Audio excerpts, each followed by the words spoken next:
এই কয়েকজন মানুষের অভিশাপ আপনার জীবনকে ধ্বংস করে দেবে। এক হচ্ছে রাগের মাথায় বাবা মা যদি কষ্ট পায় তোমার থেকে, এবং সেই কষ্ট পেয়ে বাবা মা যে কথাটি মুখ থেকে বের করবেন বা অভিশাপ দেবেন, সেটা কিন্তু খুব কাজে লাগে।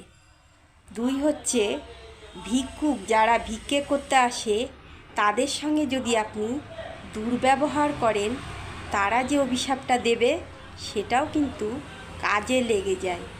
তিন হচ্ছে অসুস্থ ব্যক্তি যারা বিছানা শয্যা অসুস্থ ব্যক্তি, তাদের সঙ্গে যদি আপনি খারাপ ব্যবহার করেন এবং তারা যদি রেগে গিয়ে আপনাকে অভিশাপ দেয়, সেটাও কিন্তু আপনার জীবনে প্রতিফলিত হয়। চার হচ্ছে যে ব্যক্তিগুলো অপরাধী বা সে শিকার হয়